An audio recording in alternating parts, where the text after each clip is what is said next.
leap of faith into anything that you don't understand in 100%. Like, you can't envision the scene, or you don't know what person you're meeting, or if it's a question mark in anywhere form, you just don't do it. And this is something that they always do, where A was successful for 20 years. 20 years she did that. Since she was a teenager, since she was 13. When I met her, she was like, I don't know, 30 or something like that. 30, I don't know. But, you know, but she'd been doing it for like 17 years before that, and she was living in Daddy's shadow as the Kingpin's daughter. And it was just fucking crazy. Like, at no point did she ever stretch to something. Like, okay, for instance, an interesting story. I don't wish to tell this about her, but like she scared me a couple times because she'd call me up. She'd be like, "I need you to defend me." And I'd be like, "Yep, name the time and place. I'm coming now." Down the road, and I'd show up, and she would just be like, "Get me out of here." And I'd be like, "Okay." And she wouldn't dump the drama on me, which was very good because I was a drug dealer. She knew better than the dump the drama on me. She just wanted to ride out of there right then, and I'm so glad she did.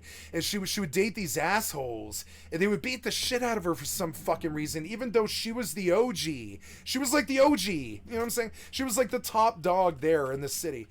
And like, and they would just beat the shit out of her for some fucking reason. I never understood it. I never understood she drew that kind of personality. Somebody who really wants to hurt you when you're just not afraid of anything or anybody. She said, well, she wasn't afraid any more than I was of anything or anybody. You know, like, even in those times when she's being like she's in a domestic battery situation or something like that, she still didn't complicate others or make it personal or have anything to do with like some kind of problem or any kind of cops or anything at all. Like that woman was a professional. There was at no point was there going to be ruffles in the scene. At no point did she ever call a cop. I don't think, and I didn't either. Like, you know what I'm saying? Like, I didn't call a cop. I dealt with a cop, but I didn't call a cop, you know? And there's a difference, like, and like that there's always the temptation to do that to somebody who's threatening to kill you or something like that. There's always this temptation to do that, but it's disgusting, you know. And I trusted her immensely, and she trusted me, and I was the only person she trusted in the city for a long time, and vice versa. And she saw me through a very dark period in my life where, like, you know, I have always depended on the kindness of strangers. But there's a difference. The people in my crew who were the kindness of strangers ended up being my best friends and stuff in the scene in Denver, in the underground, in the drug scene. Like, if there was a question mark or if there was like something that you didn't understand, you just plain didn't fuck with it because it almost always was something dumb. It was always something dumb. We were hearing dumb stories every single fucking day. Like, we would get together at 1:45 in the fucking morning, and we would smoke bowls in some hotel room or something like that, and she would tell me some new horror story that happened just that fucking day with like a stolen car, some fucking stupid ass cop or something, someone undercover, or some kind of fucking gunfight or knife possession thing or something, some gun possession thing or something like that. And for like 2 years, she would just show up and tell me these horror stories that would happen every day in these crews all around her. And I'd be like, yeah, like, dude, like, I don't know how we're not like facing these same things. And she's like, because we're not stupid. And I'm like, I know, I'm not stupid. And I hear this kid, he's talking about, oh, I handle the package. And I'm like, well, yeah, you're going to handle some jail time. If you handle the package, you're going to handle some jail time. Like, you know, I went into it assuming there would be jail time because I handled the package a great deal of the time. I was just like, well, I'm pouring on the streets, and 3 square meals in jail is frankly better than death on the Colorado streets in the winter. So, like, you know, so you're like gambling, but you're also like, well, you know, at least I can maybe like not freeze to death too, you know. It's hard. Like, so like, I didn't want to send out, you know, a bunch of coke. Don't ever deal with cocaine. Because if I did that... Okay, I dealt with speed and black tar heroin. I never dealt with cocaine. And like, there's one class of customers with one. There's another class of customers with other. They often fuck with each other. And they're often fucking crazy. Your inventory is and how full. she and I put it was called the crazy powder. And if they're in a crazy powder phase, you just don't fuck with them.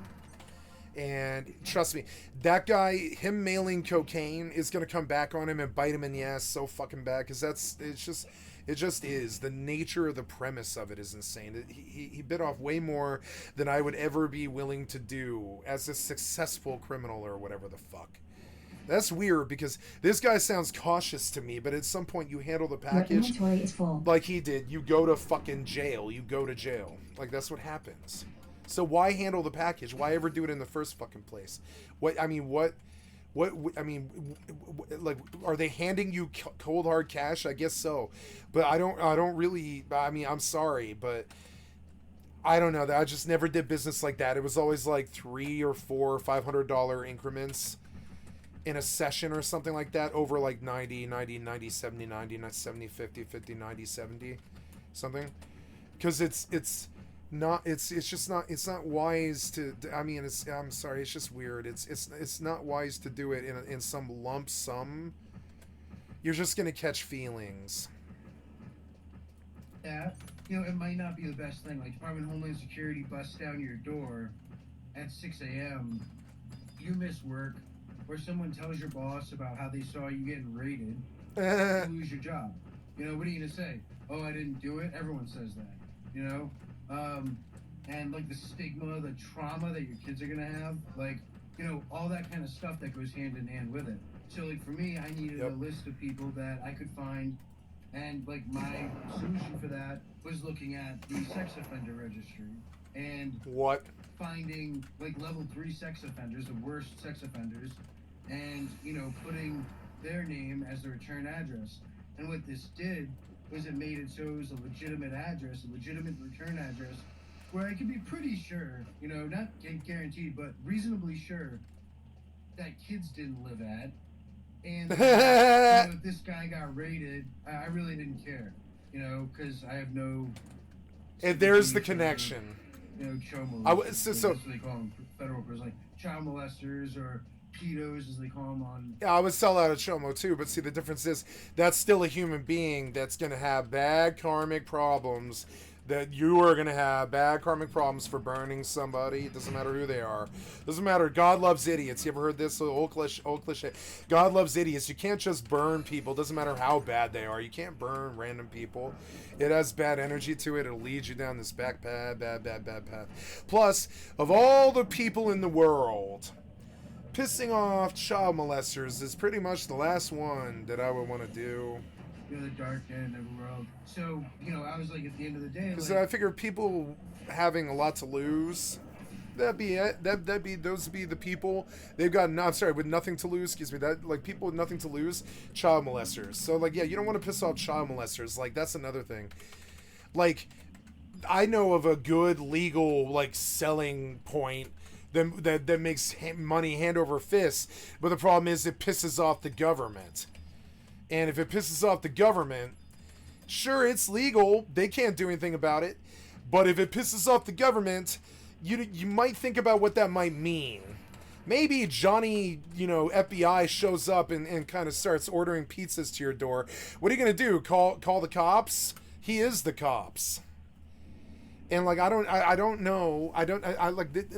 So I actually approached my parents with that one, and I was like, well, I gotta spill an idea I've got that'll just make a lot of money, hands over fist. And I was like, here you go. And they're like, wow, yes, we could make a lot of money legally. And I was like, yep. And then I was like, it'll piss off the government, which is why I've never done this. And they were like, we agree. Let's not do this. And I was like, that's how I've always fallen my whole life too. And it sucks because there's no real reason not to do it other than it does piss off the government, which I just don't even know what that would manifest as. But it's going to be something not fun, like surveillance, or maybe they leak some fake news story about you to the press or something. I don't know what it is they do in situations like that. But I don't want to piss off the government. That's not the goal. And so we turned that one down, and I went to my parents with that one. I was like, I know something that's legal that'll make a lot of money. I learned in the big house. No, not the big house, the madhouse. I learned it in the madhouse from a criminal.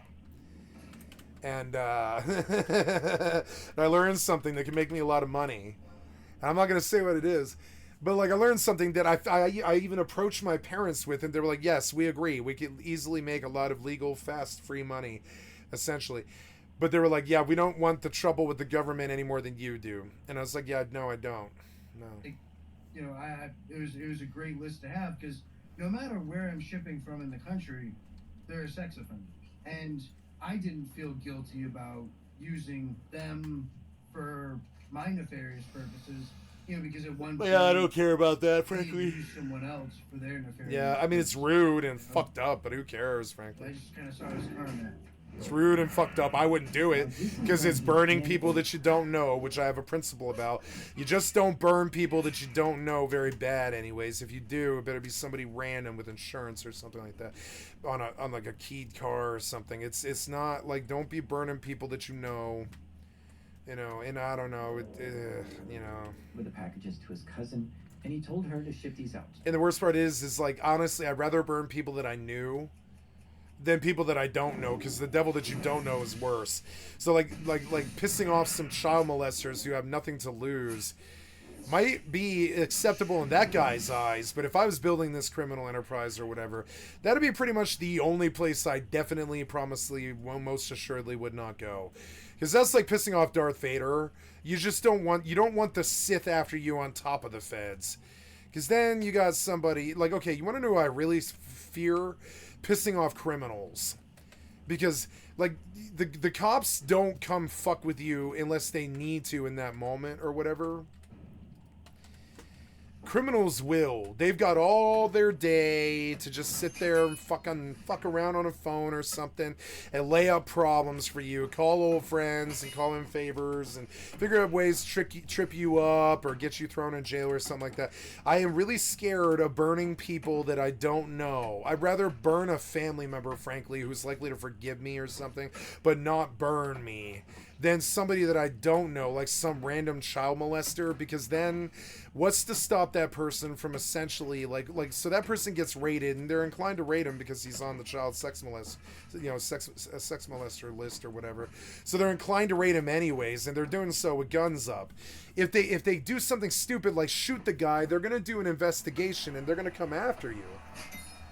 And that's another thing, like honestly, for all the stupid thinking this guy did, the justification on blaming child molesters on that return address on your Silk Road fucking business is actually the dumbest business decision I think I've heard in a long, long time, because if you just follow it through, logically it doesn't go places. It's a spidery thoughts thing. Let's blame a bunch of bootlegging and drug dealing on a child molester that we don't know. Kind of sounds like a fucking premise in a movie, doesn't it?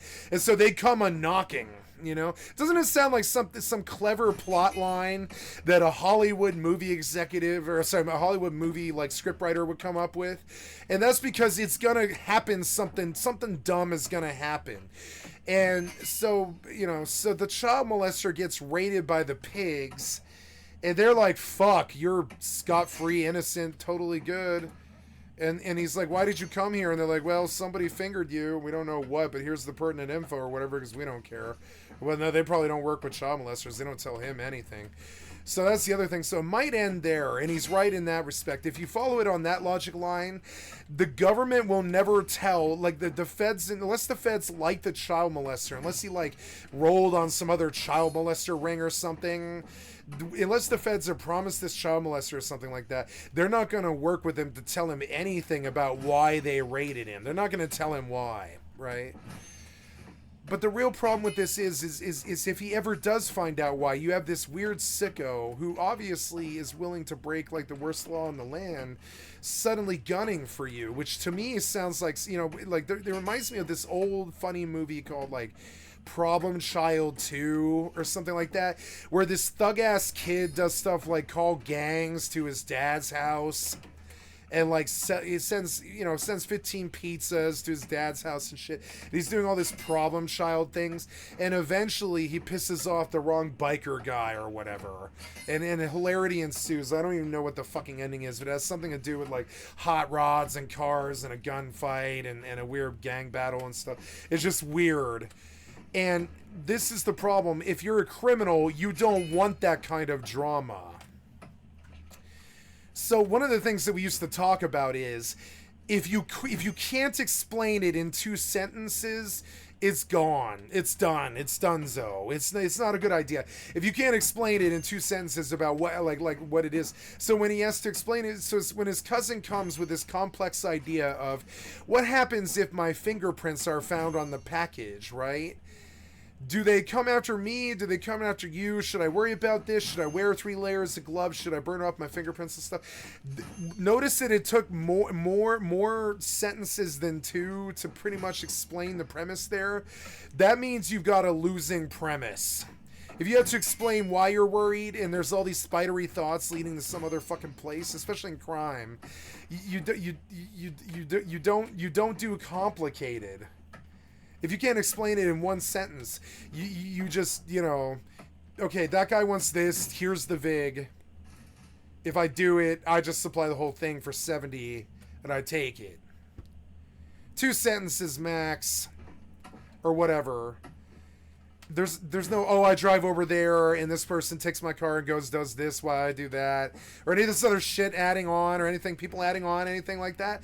No, there's no, oh, what does my cousin do about her fingerprints, or what, I mean, like, if they come back on the return address, which is why I never ever would have done something like this, is the return address. How do you do that? If I were to do a return address, I would do it across a border, believe it or not, and I would do it through somebody who really loved me, which is hard to do because you're drawing somebody into your anybody who loves you isn't going to get involved with you in your criminal experience, in your criminal enterprise. You know, nobody who really loves you is going to do that. It's funny, I've tried this before. People who really love you won't get involved in your criminal enterprise. They don't want to go down with you. They want to be there to help you get out of jail afterwards and stuff, that kind of thing, right? So it's just sort of weird. So I would do it across borders, which sounds stupid, but honestly, there's actually extradition things with borders that are kind of funny. And I would do it with somebody I don't know, who I never met. I don't know how you would bridge those gaps. Do you understand how it took longer than 2 sentences to explain that? And that's why I never did it. And then honestly, like going into the conversation of talking about what this guy's talking about on this stream, you never would, like, honestly, if you had to explain to your friends what the VIG was on this stupid ass moonshine operation or whatever, or your cousin, or what they do with their fingerprints, you stop. Like, okay, there was this point where I'll tell you, like there was this point where I went home with $2,300. And I was like, this is just too much money. It's too much money for a poor class kid to come, lower class kid to come up with really quickly. People will detect that I have it. People will rob me. People are already sus about me. I'm scared of showing up and being stuck up at gunpoint by my own friends. And I don't, I'm already sort of like worried about this. They know I'm doing well, and that's not good. And on top of that, and on top of it, it's just too much money to have in one place at one time. What do? Do you stuff a mattress with that? You wake up in the morning and it's gone.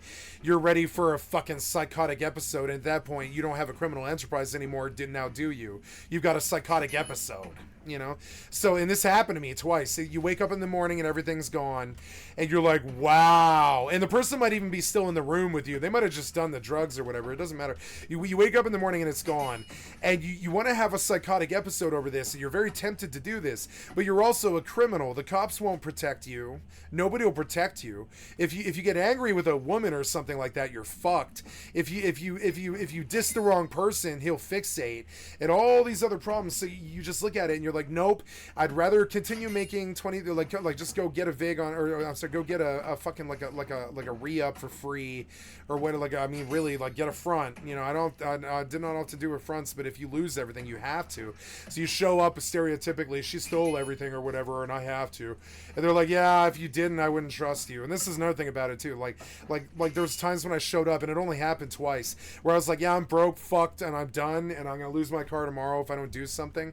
And I got ripped ripped off for everything I have, and they're like, yep, it happens, and here's the front, and if you didn't ask me for it, I would assume you were a pig. You'd be surprised that's how they come too. They'll step and they'll be like, yeah, if you act like everybody else and you fuck up and you get ripped off by some dumb person, like, you at least appear human to us and we're gonna back you. If that stuff doesn't happen to you, if you're the perfect Terminator who never has problems and never has drama in his crew, or any girls mad at him or anything like this, like, you know, it's just weird. Like, you know, you wouldn't be normal and they wouldn't trust you. And so, like, okay, one time I showed up to a drug deal and I crashed my fucking moped as I got in the parking lot. And they were laughing about this, and they told me they liked it because it made me seem a lot more like a real person instead of some shady-ass motherfucker showing up to do some drug deal. I looked like an actual American who should have been there, who didn't look out of like, honestly, the scraping on the concrete was, or it wasn't concrete, it was gravel, and I did a bit of gravel scraping to show off. It hurt, and I skinned my knee, but it wasn't like anything bad, and they honestly liked that more. They were like, you really don't seem like some motherfucker who's here to do like a drug deal. You look like just some American in the parking lot. And they're like, I like that a lot more than most of my friends who show up with like shades and tinted windows and dark cars, and they're stoned as fuck, and they're liable to jump off and thump off, and they got loud music going and stuff like that. They're like, you're not like that. You just show up and act like a normal person, and I like that about you. And I got this compliment a lot from people. They're like, you come across as a normal person. And I'm like, yep. And so where the difference is like, if you have to suspend belief, if you have to front, if you have to get a front, it isn't a business prospect anymore. It's a psychotic episode just waiting to happen. You're either going to get ripped off, you're going to get fucked, you're going to get turned over, might get busted or something stupid, you're going to get involved with the wrong crew, someone commits suicide, they blame you or something, or I don't know what the fuck could happen. A lot of weird things can happen. You can end up driving for the cartel like I did. You can do wrong things. And you do these things to protect your friends, and it's like this place where if it's complicated beyond a sentence or two, I just don't fuck with it. And it's one of the ways I got out of it too, because later on there was like these people who came back and they were like, yeah, we see that you just never rolled, never got busted, never caught a felony, never did anything wrong, 7 years, no problems, drug addiction, never ended up in jail, never fucking fucked anybody, never raped anybody or caused any problems or anything, and everybody loves you, nobody hates you. And I get these offers from people and they're like, come back and like and win the real prize with me, and I'm like, absolutely the fuck not. And they're like, why? And I'm like, because it took you more than 2 sentences to ask me to come back, and that means it's too complicated. If it made sense, if it was just a sentence that was like, okay, if you did this, you would have this with 0 risk, I would come back. And it's like that movie Party, or I'm sorry, what am I thinking of? It's like the, oh god, Monster or something. Yeah, I think it was Monster or something. I forget the name of it. Party Monster or something. No, it's not Party Monster. I forget. It's some British movie about this old bank robber guy who's being drawn back in by the guy who played Gandhi. Can't think of his fucking name. I really love him. Oh god, I really love him. And that movie was really good because it's like, at that point, your friends need somebody that they can trust so badly that they'll blackmail you back. And at that point, that's more complicated. If they're already explaining to you in longer than 2 sentences why you should come back, it's already too complicated. They're planning to use you or something like that, or they're gonna pin something on you.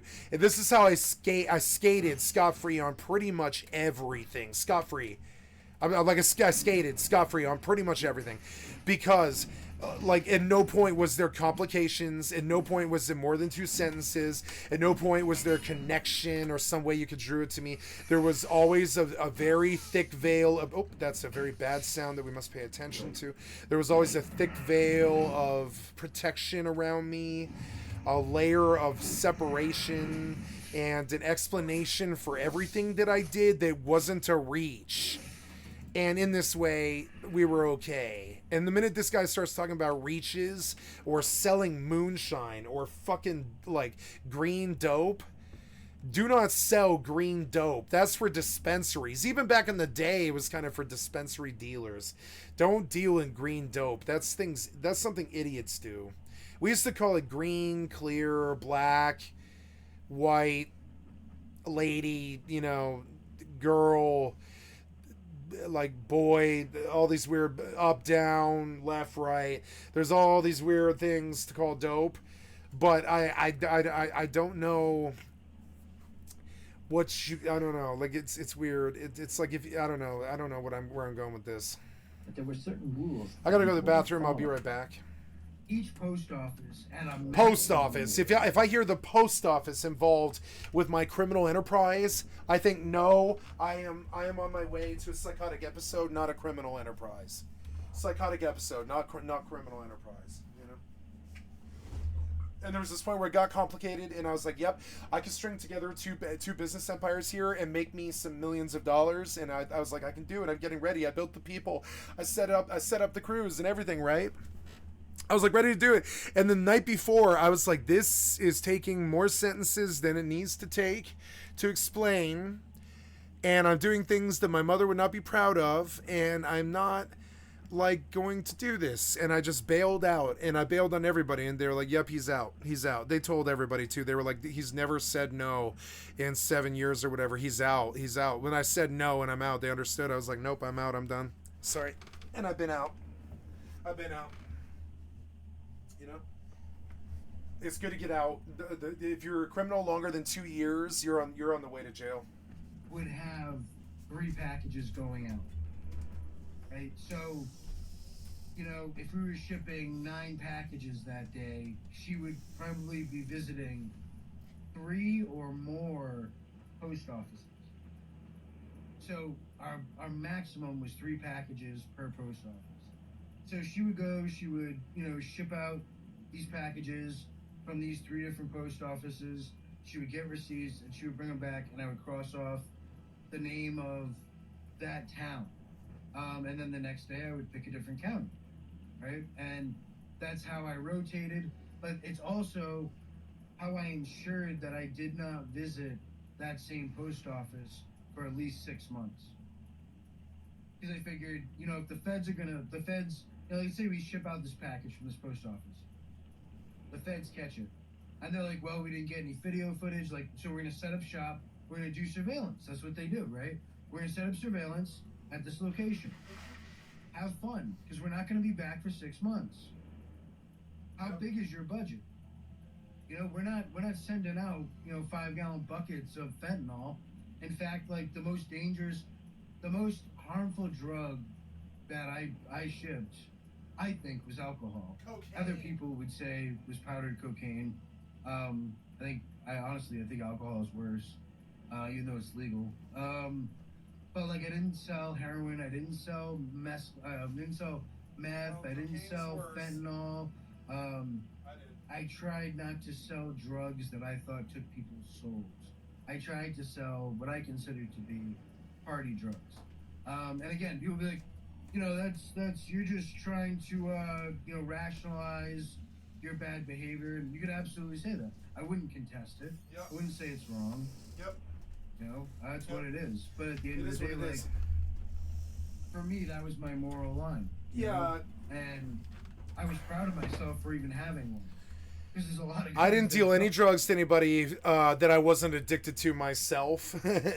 And when they showed up and they asked me why I'd be doing what I was doing, so I could get high, they'd be like, "Why do you do this?" "Oh, so I can get high for free." They're like, "That's a good reason." It is a good reason. Oh, yeah. It is a good reason. It's a better reason than money, Fascinating to me you to know. see what So I can get high moral for lines free. people draw in Yep, I would tell saying 'em. Don't cross. You'd think being a criminal just means fuck the rules. Be all punk about it. No. You just heard Sam talk about a lot of Obey, rules that he obey follows the rules as to much stay as safe and possible, secure. frankly. But adding rules Yeah. just for moral reasons is interesting to me. One was that Sam would No, only he- use registered level 3 sex offenders as his return addresses because he thought it would be wrong to put a good citizen down as a return address. Another was that while Sam sold a lot of different drugs, there were some that he wouldn't sell, the ones that took your soul away from you.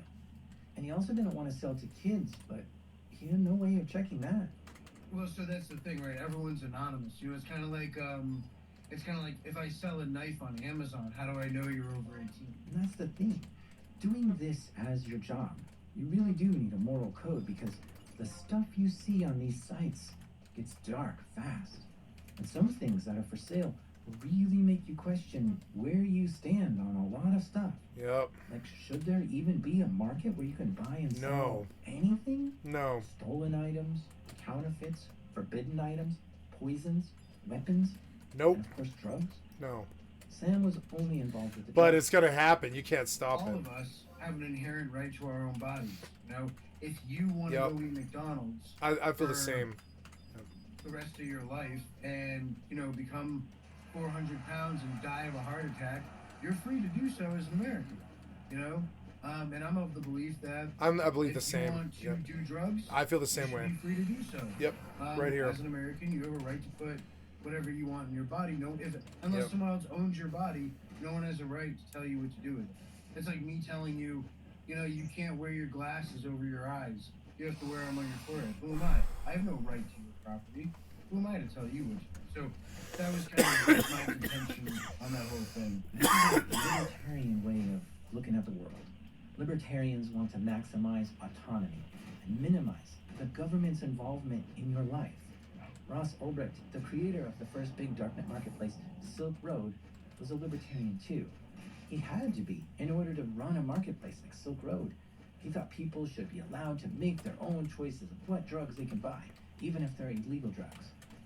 But then weapons started showing up on Silk Road. And it really made Ross take a long, hard look into The his hell? soul to figure out what rules should be around weapons. And he ultimately decided that it's going to be prohibited to sell anything whose purpose was to harm or defraud. So Silk Road didn't allow weapons or child sexual abuse material or even stolen credit cards on the site. And again, I find it very fascinating what criminals won't touch due to ethical reasons. I could never run or operate or even admin a darknet marketplace. I'd get stressed out, turn old, and die in like 1 week. Just this week in my town, there was a warning poster I saw stuck in a bathroom of a coffee shop downtown, and it said, "Look out, there's a bad patch going around. Make sure to carry Narcan and test your drugs." It's talking about fentanyl.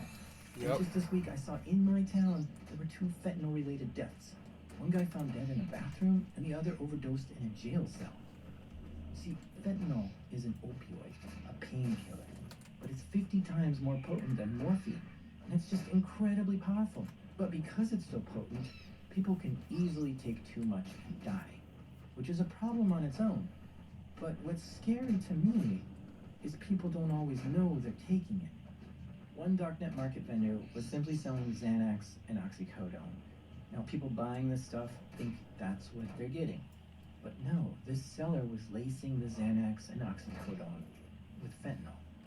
So if some dad who just had tennis elbow or something needed some heavy-duty painkillers, he could wait a month for a doctor visit and then get a prescription and then go to the pharmacy and get it. Or he could just order it on a darknet marketplace and have it in 4 days. But that's dangerous because he could get one laced with fentanyl and run a huge risk of overdosing on it. And we hear stories of people dying from fentanyl all the time. And this is why it's important to test the drugs you get. There are fentanyl strips that you can get where you can test to see if the drug you bought has fentanyl in it. And this is why I could never be a darknet market admin. If I knew there were people lacing deadly things I into would drugs just that never shouldn't be do there it and no matter killing what. people, I'd feel obligated to figure out who the hell that person was that sold it. And that guy who was selling that laced oxycodone got arrested and was put in prison for 20 years. And he is very likely responsible for a few deaths. So some vendors on these darknet marketplaces really don't give a fuck. Despite all the illegal stuff that Sam was doing, it's good to see that he wasn't misleading his customers or lacing them with deadly ingredients. And he had rules that he was following. For me, it was like no international shipments, no selling stuff that People will overdose heroin, on. meth, fentanyl, things that kill people, and not ripping people off, giving them I don't believe the him. best quality product that I could source I don't believe him. on a global scale. Okay, so I think he's one thing whitewashing. to be clear about from the beginning, if you're going to be a darknet market vendor, is you need a goal. Because things can get crazy deep down in the darknet. And if you're not clear of what you're doing down there, you could get swept Down up in the there. undertow. Down there. My only goal with this was to make like 200 grand. Because like in Vermont, you can buy a house for relatively cheap. Like you can find a cheap house for like 100 grand. So I was like, I buy $100,000 house, and I have $100,000 left, which will let me pay the taxes and live off of it for long enough until I can find something to keep me afloat permanently. But it was like between like my cousin's fee that I paid her, and having to like upgrade my cannabis setup and upgrade my alcohol, and pay for shipping and kind of evolve with the business. I always found myself always reinvesting. So like if I sold something, I made $800 off of it.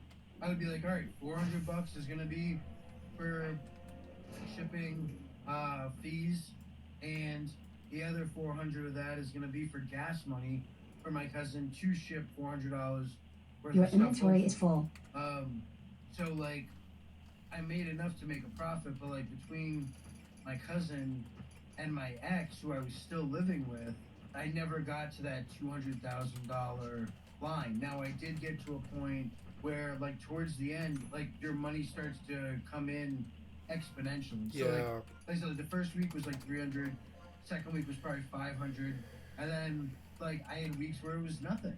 And then you have weeks where you got Your Bitcoin, inventory is full. and guess what? Bitcoin dropped 20% in value. So now you gotta hold that till it goes back up, at least 20%.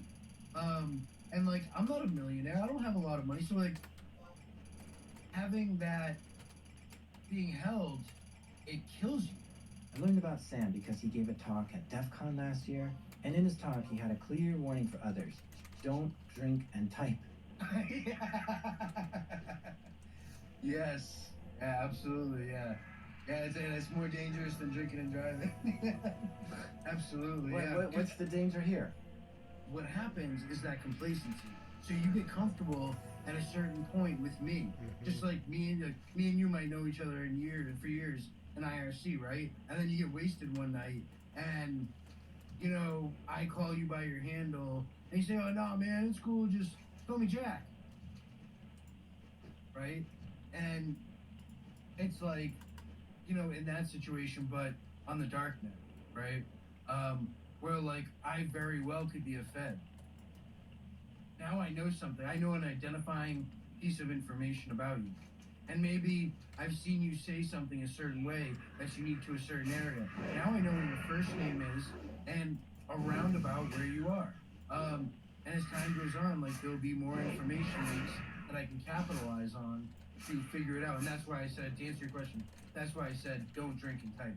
Because whatever complacency you have is exponentially increased, which means the chances of you basically being a data leak on yourself increases exponentially. What kind of payment were you accepting? So yeah, Bitcoin. Bitcoin only. Yeah, that was it. Okay, so washing money is what I want to know. What did you do to cash out? Super easy. Yeah, that's probably one of the easiest things to do. I think the simplest way to cash out is with drugs. And you're like, what the hell? Like, so it's super easy. Like, here's the thing, right? Like around where I live, like a really great, good ounce of weed. If I run you like, 225, 250. So on the dark net, like I can go and buy $30 an ounce. Like my cash out would be like buy a bunch of his weed, and anyone that I knew in my area that I knew was like a social butterfly, and I knew would keep their mouth shut, I would turn around and I would say, hey man, listen, I will sell you, a pound of this weed for $1,600, and I'll give it to you up front. Now that's $100 an ounce. Again, the typical price in that area was $225, $250. This guy can turn around and sell ounces for $150, undercut everyone by almost $100, and make a good amount of money. and he didn't have to put up any money. And he would be able to do that and come back with that in like a week to 2 weeks. So I'm getting cash from all different sources. The theory was that if this person got caught, they wouldn't snitch on him because he was giving them good deals. Besides using this method to turn his cryptocurrency into cash, he also would exchange his Bitcoin from Monero, which is more private than Bitcoin and harder to track, and then he'd cash out his Monero. Okay, so at this point, he's posted a lot to forums and is a buyer and is a seller on some markets, and he's becoming well known and even starts working for one of the darknet markets. Specifically, he was doing dispute resolution. So basically, when you would have a customer who would dispute a sale, and you would have a vendor who would either agree or dispute it, then I would manage sometimes on some of those markets I would manage those disputes, and I would be the one to decide, like, do you get a refund? Do you not get a refund? Do you get a percentage of a refund? Like, how is that figured out? And we would do that by looking at, obviously the reputation of both the buyer and the seller. But we would also look at like the account age. We would look and see if like they had accounts on other darknet markets, how reputable they were. On top of doing that, because he was so involved with the community, one darknet marketplace asked if he wanted to do PR for them. And he took that job. It was a small job, didn't pay much, but since he was already very active in the forums, he would just keep an eye on any negative posts about his marketplace, and he would try to make that seem more positive. Now at this point, one of the more popular forums to talk about darknet markets was actually Reddit. Thank you, adventurer. The subreddit I feared I would never r/darknet see Mist markets again, had 180,000 knowing only her members. death in my And heart, this is never where to be Sam would united hang with out my and see faithful what chatter was companion. going on about I darknet owe you markets. more than you can know, One day and you someone made a have my post eternal about the gratitude. market Sam was doing PR for. And the person posting it was going by the name Hugbunter, a play on the words bug hunter. Hugbunter found an exposed config file on the darknet market site. But he put it on Reddit. He didn't put the actual page, like he didn't leak anything. He was responsible in his disclosure, and he contacted the admins, and he was like, hey, like, you guys have a IP leak. They just kind of gaslit him, and they're like, oh yeah, like, we'll discuss it, like 2 weeks later, he's like, oh, it's a security issue, and they're like, yeah, all right. Your body looks worn and your Whatever, spirit weary.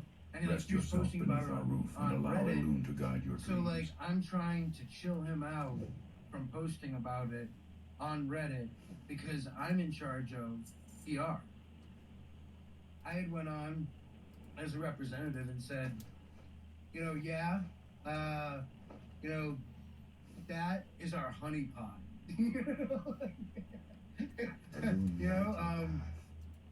And we're glad that, you were able to showcase that, because now we can show people how strong our security is, that we also have offensive measures, built in.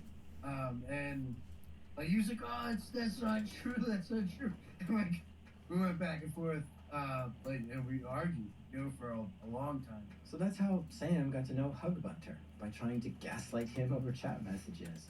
Well, over time, Sam got to know Hugbunter more, and yeah, the conversation continued into other things. One thing they talked a bunch about was Reddit. Yeah, just Reddit itself. Because some users were getting banned from Reddit, trying to sell things right on Reddit instead of a darknet marketplace. And it became a big thing to talk about. Like, how much is Reddit going to allow on their site? I mean, we're talking about illegal buying and selling of stuff here. He had come up with the idea, like, let's mirror it and have this, this forum on the darknet. So, worst case scenario, there's a fallback. So the idea was born. Take the darknet market subreddit and make it sort of a dedicated Reddit-like site on the darknet. Hugbunter got to work building it. He coded the site. He did, all of that. And like, his job was to be like a background admin. And my job coming on was to be like an admin and actually do stuff on the actual forum, because I had, I had a laundry list of credentials of sites that I had worked at before. The site that Hugbunter created was called Dread. They didn't allow users to buy or sell anything, but just let's talk about darknet markets. And they advertised this new site on Reddit to let people know that, hey, there's a fallback place to go. You if Reddit found goes this down. on Sure Teldrassil? enough, that prediction Intriguing. came true. This fruit is 2018, exotic. Reddit posted Perhaps some its new seeds rules were to their brought here site from saying that far they're off, not going to perhaps allow even users as to far as exchange certain Azeroth. items. And there's the items something forbidden to about be this exchanged fruit. on Reddit were It seems to firearms, have reacted drugs, very sex, strangely stolen with the goods, soil of personal Teldrassil. information, Thank you, fake IDs, adventurer. and counterfeit Now, money. if you'll Apparently, excuse me, I Reddit must had study noticed this. that people were buying and selling these things on their site and took a big move to ban communities who were involved in this. And this resulted in Reddit shutting down the whole r/darknet markets forum. And this suddenly made the Dread forum explode with new users and went on to be one of the biggest forums on the darknet. And Sam had a front row seat to it all as the first admin to Dread. What, No one where ever did you comes to get my this? I haven't seen know, a plant like this no one since a comes to me. sojourn I So, made like, to the Swamp of Sorrows decades ago. The It's only people amazing that ever that a came to my house specimen were made who its knocked way. on the door and they like try to sell paintings. Because again, like where I'm living, it's an affluent area, right? So like, people would knock on the door, try to sell paintings, or they'd knock on like Jehovah's Witnesses would come and knock on the door. So I got a knock on the door. So like it's like 7:15 in the morning. So like I just got my coffee, so I'm sipping my coffee. I walk to the door, and like I open the door, and there's this dude standing there. And he's got a bulletproof vest. He's got a badge that's sewn into the bulletproof vest. That I've never seen this badge before. And he's holding up a piece of paper. He's like, "Hi, my name's so and so. I'm a special agent with the Department of Homeland Security, and this is a federal search warrant." And like I'm sitting there, I'm holding my coffee, and I'm looking back at the sky, and I'm looking at the 30 people that are behind the sky, like MP5s and ski masks with skulls on them and like this is before COVID, so seeing someone with a mask is weird. You know what I mean? Mm-hmm. So like I see all these people behind the sky, and they're all looking through the windows Because they think you might have a meth lab. And I was like, oh, okay. I was like, I guess you want to come in then, huh? And he was like, yeah. And I was like, all right. So as he starts walking in, I'm like, listen, there's two adult females. One's my cousin, and one's my ex, and then there are 3 children in the house. Cause like I don't want them, they like to play like they're in Iraq. I don't want them running through, pointing an MP5 at my sons or my daughter, and like What brings scaring the shit out of them. Like I want them to know who's in there, so they're not scared. Because if they're not scared, they might be a little bit more relaxed when going through. And they were pretty courteous and calm. And that was my first like a interaction. cat dragged in from the rain, you Just scratch as and a step claw, back here. then do it all over again. Kids in the house We'll be with a back for whole more. drug lab. Oh, I didn't see you enter, Yeah, adventurer. What there's can no I do lab. for you? And it was like the room that I had like the cannabis in was separate from the main house, so that wasn't something that they were around. And the packaging and all that, they never went Right, around and that. that was in a clean room. Right, yeah. So they don't see any of that, and all the narcotics that I have were kept in a safe in there. Okay. All right. So they come through. They see all this stuff. Yeah. So what they do is they raid. They go through. They find this. So, all right. So moving back a little bit, one thing like that my cousin had been worried about was she was like, all right, let's say we do this and like we get caught. I was like, listen, if we get caught, it's because I screwed up. I'm in charge of everything. I'm in charge of the security. Yep. I'm in charge of everything that goes on. Yep. So I'm the if master. something doesn't go right, It's then my it's fault. my fault. Yeah. So I was like, listen, if they come and they raid us, like I'll tell them it was all me. Because at the end of the day, why am I not? Yep. If I don't, then they're gonna put it on everyone. So like when they came in, they searched and they're going through, and like they come and they see me like, oh, any drugs in the house? I was like, yeah, they're upstairs. They're in my safe. They're all mine. I'm a darknet vendor. And they were like, what? Like, yeah, I'm just. And Yeah. they were blown away. But like again, What are you gonna do? I You can't. had an agreement. You can't lie. Prior to this, that if this happened, this worst case scenario, we had a ton of contingency plans. That's part of having good operational security and having good information security policy. Wow. It's like, you know, do you have an incident response policy at your work? So didn't we. You know? And this was agreed to prior to anything. So, like, that was the thing. Like, we get raided. Your skill has I admit increased. everything was mine. And I did. I said, listen, I'm a darknet vendor. Everything was mine. They're like, what's the combination of the safe? Gave them the combo. What am I going to do? Say no, they're going to open it anyways. The police were apparently unprepared to make any sort of arrests at that point, so they left, created an indictment, and then they set a date for his arraignment. So I go for my arraignment, right? So now I move out of the house I was in to a different apartment. So the Department of Homeland Security showed up on the day of my arraignment to that old house because they didn't know I moved. They wanted to arrest me there and bring me into court in handcuffs, but I didn't live there anymore. And the geniuses didn't know I didn't live there anymore. And the rock stars they are, they had no clue where I was. So my ex had told them, oh, he moved and this is the address. And by the time they got to this address, I was already halfway to the federal courthouse to go turn myself into the U.S. Marshals for my arraignment. Yep, never lie to They them, said, listen, never like, in the time that never argue with them. I think it was like in total it was like a year and a half, 2 years. They were like in the short time that you were a vendor, you have Don't piss them off. crawled into more crevices and learned more about this culture and seeped into this culture than we've been able to do in 6 years. Because like in my short period of time, I inserted myself into the community and, ended up working with these markets and, starting up Dread. And like I had made myself an industry part of the community by contributing. And contributing Contributing. things. And that's what made me valuable. Contributing, yeah. To the death of the And, people, yeah. They said, hey, listen, like, someone with your knowledge, like, we could absolutely use that, and going forward, Your skill has bring you a increased. laptop, and you can continue taking orders and vending. You're not actually gonna be sending drugs, but just Your skill has gathering increased. information. And I was like, yeah, I'm good. Yeah, remember, I had been to county before, right? I had been to state prison before. Like, nah, I'm set, man. I'm like, yo, are you kidding me? Like, I work with cartels, dude. You know what I mean? I work Your with skill multiple has cartels. increased. You think, I'm gonna tell them, like, I'm good. I have a family, man. You know what I mean? Like I did this for my family. Now you think I'm gonna risk their lives to get out of whatever punishment's coming? You're delusional. I'd die for them. I'd kill for them. They're my family.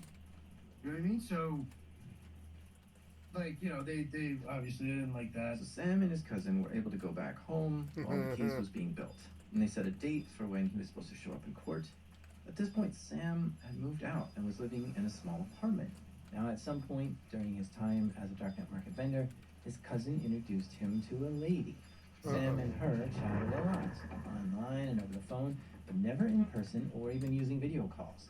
They became really close and good friends, flirtatious at times even. And she didn't know, obviously, she didn't know anything about what I was doing because it would be I consider it to be a massive OPSEC risk, right, to tell her. So I just told her that I had a business and I wasn't specific about it. And we learned a lot about each other as I was doing my vending, and she was completely unaware of it. And after I got raided, I lost all my electronics. So I lost her number, I lost all her info. So I had to go find it all. And my cousin was able to do it through her Facebook, and I remember contacting her and being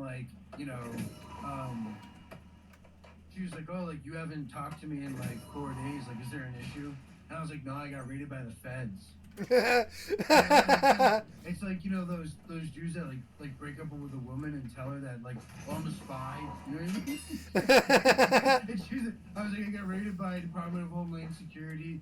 They came in 30 deep in cooperation with the state police. The cybercrime task force came in, and she was like, yeah. Yeah. All right, whatever, Sam. Listen, if you don't want to talk to me, you just tell me. I swear No, to God, I got raided by really the feds and I'm going to uncomfortable. jail.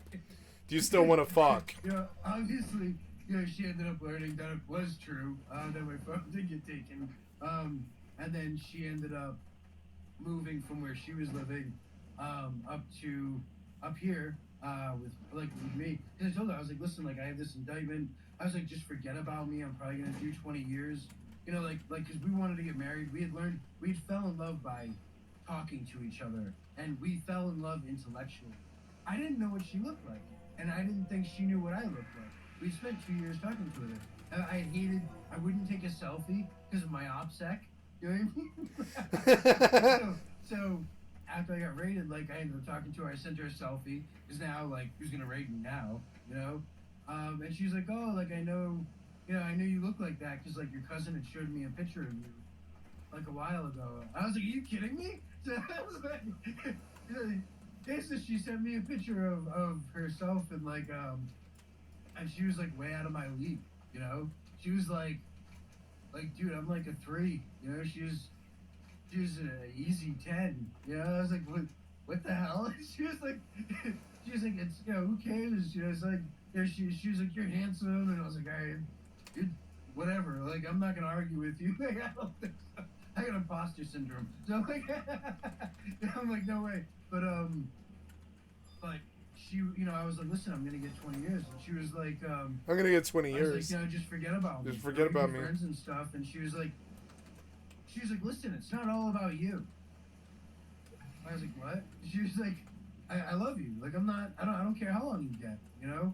And that was pretty incredible for me. But like, I had people in the past who had been in my life who had said they would stick with me through a prison term, and they didn't. And so like, I was very leery of it, and that's why I kind of like just didn't want her to have to deal with that. I knew how much pain and agony it was gonna be going forward, and she did, man. It was crazy. She stuck with me through my everything, through my sentencing, through my actual prison incarceration, like everything.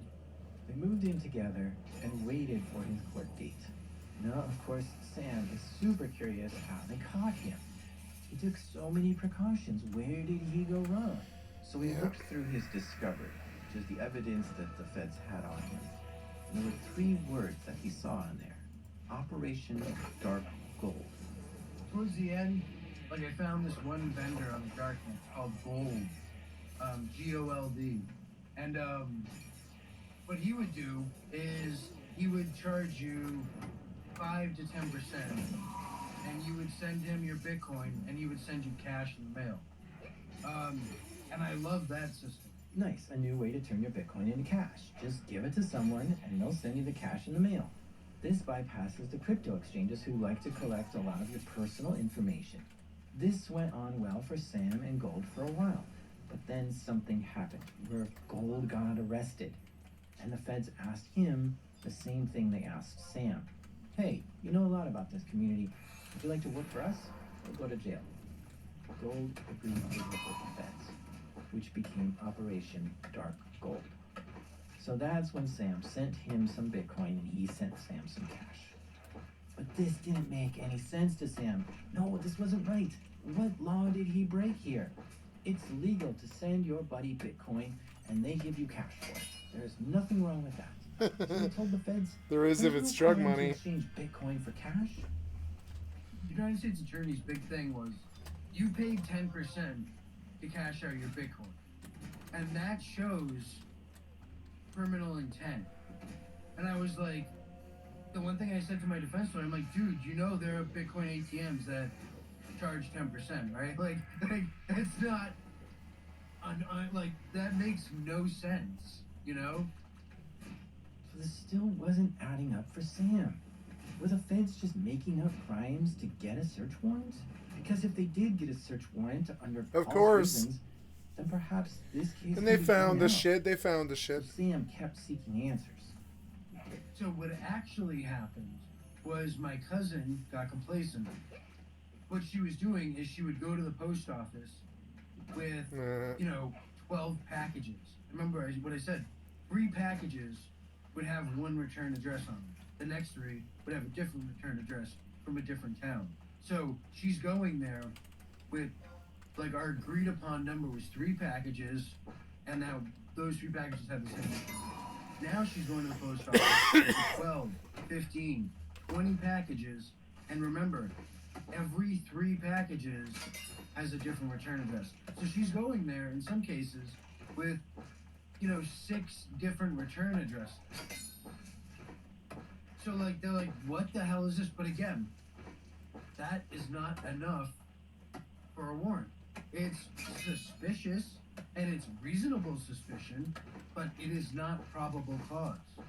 So what ended up happening was the United States Postal Inspector just cut open a package with no warrant, cut open the visual barrier, cut open the 3 layers of vacuum seal, and he found some coke. And then they used that coke to apply for a federal search warrant for the house after they followed my cousin back to the house.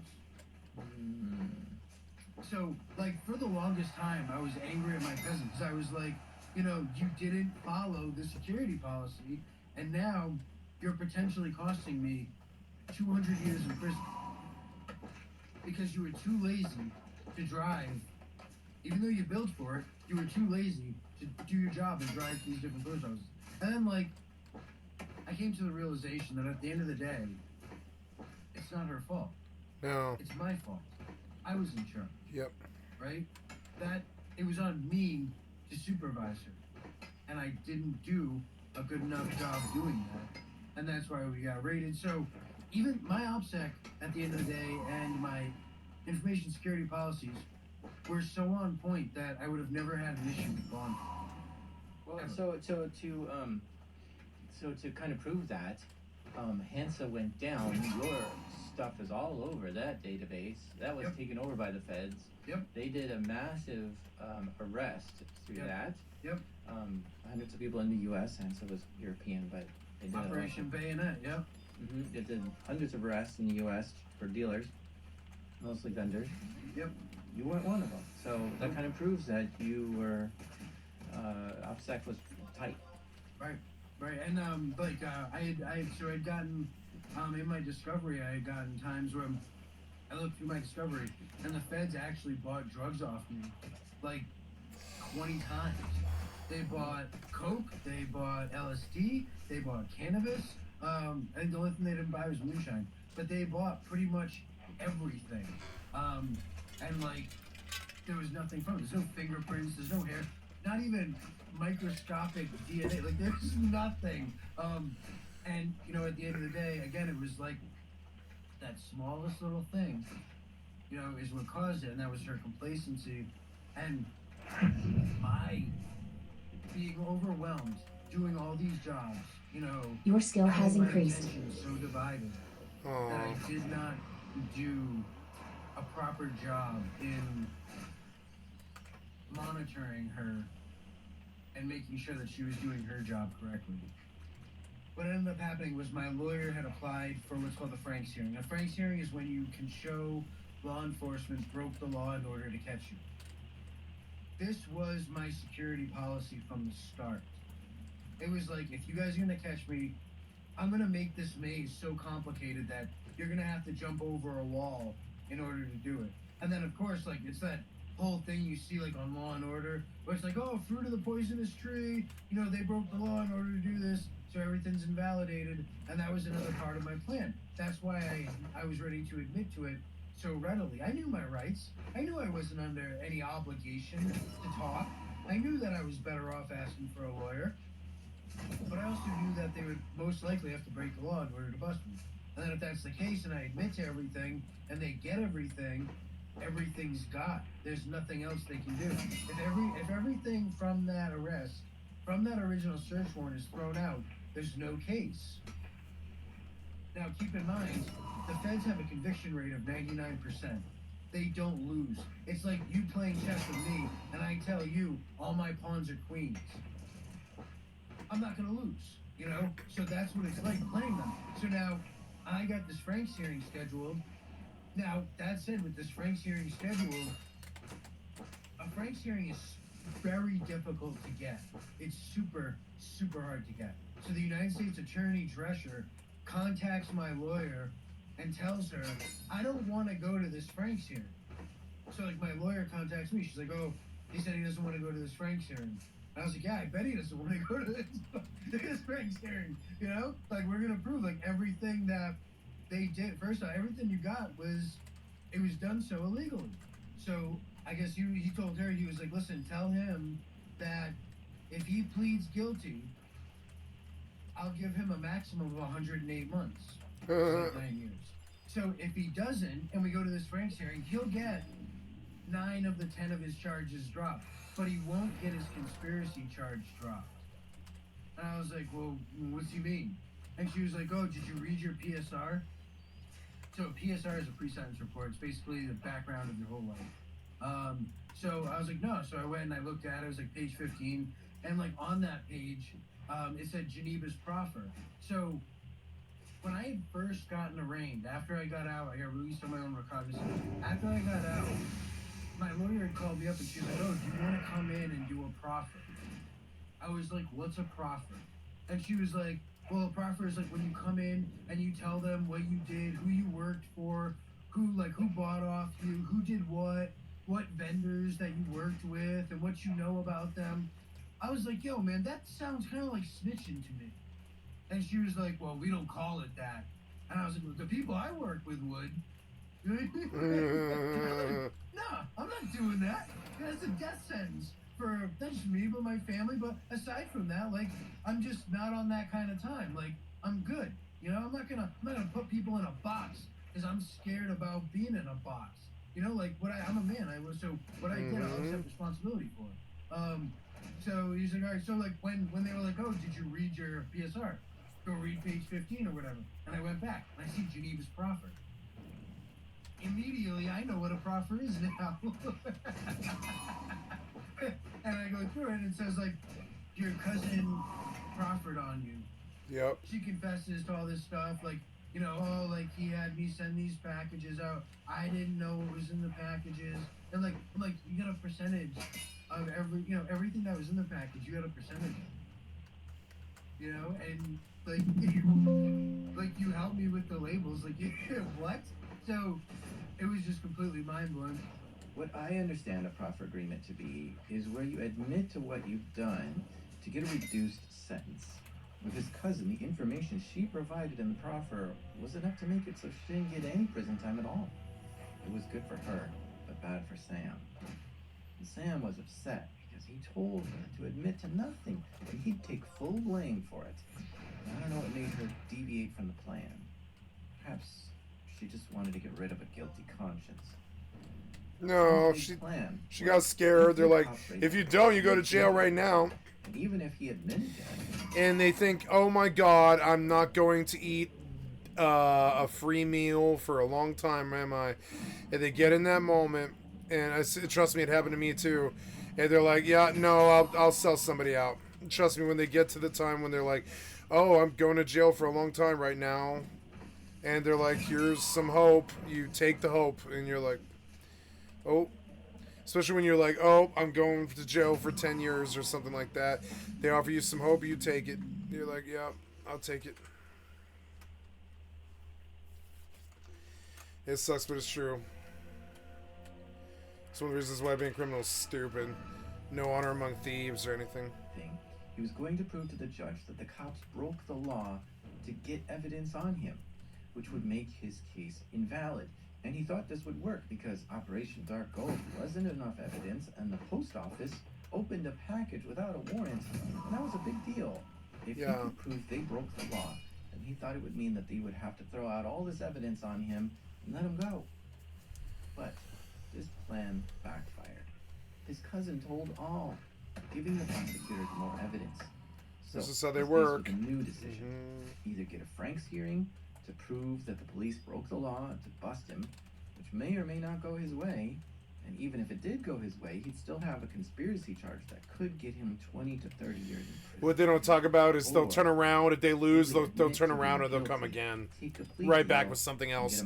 They'll figure out something else. They'll be like, yeah, suddenly, the Frank you bought envelopes from the post office and you never pay for them, and that in a way is suborning justice or having the government pay for your dirty drug scam or whatever, and they'll hit you some other way.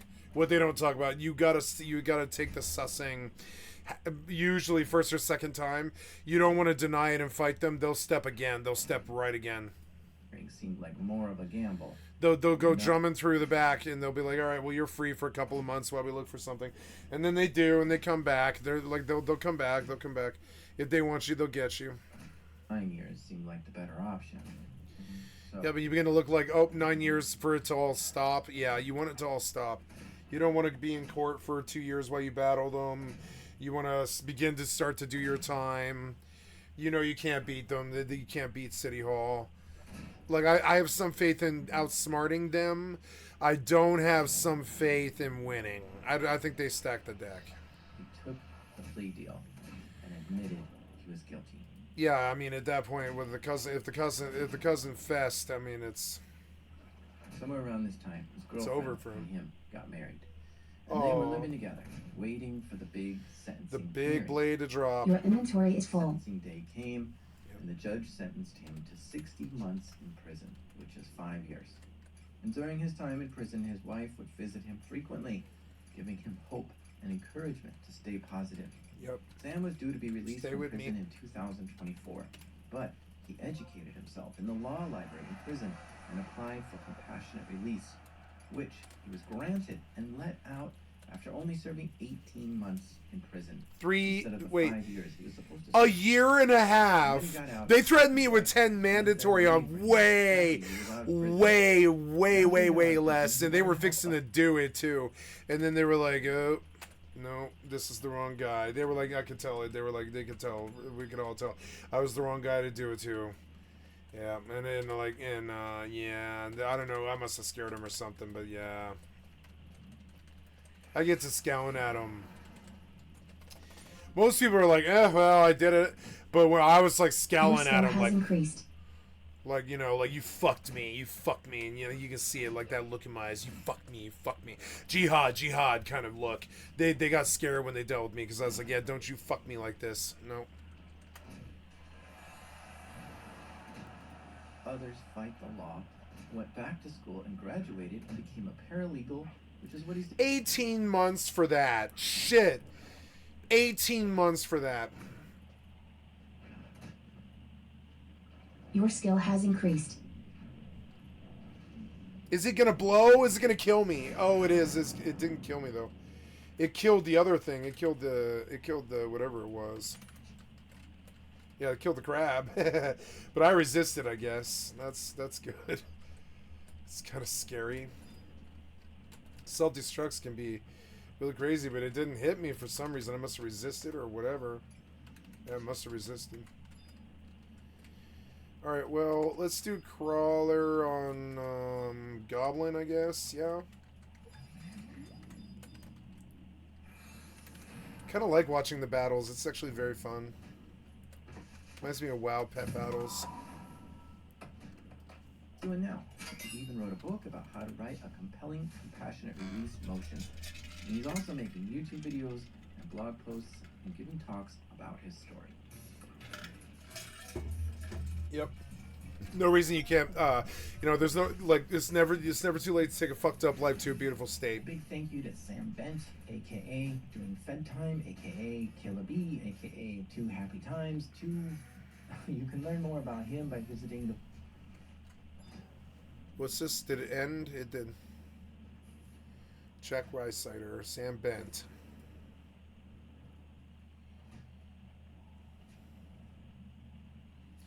It was good.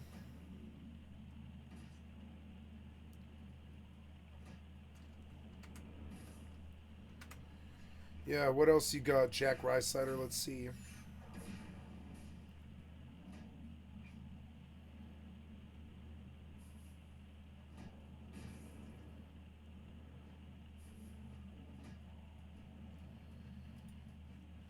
Hey, it's Jack, host of the show.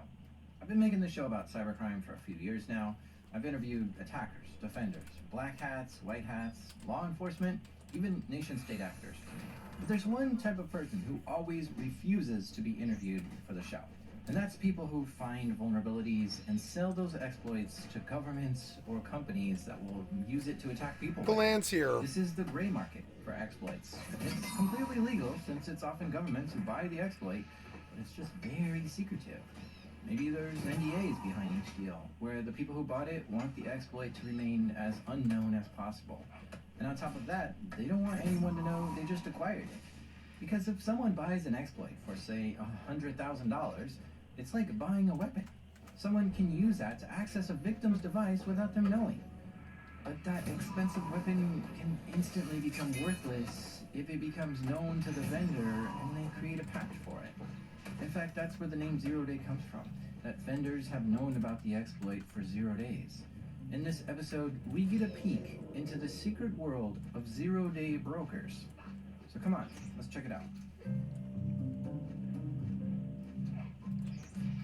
These are true stories from the dark side of the internet. I'm Jack. Your inventory is full. This is Darknet Diaries. Guess I gotta go tomorrow now. I don't know what to drop. This 4-leaf here. Let's get rid of it. So, first of all, who are you and what do you do?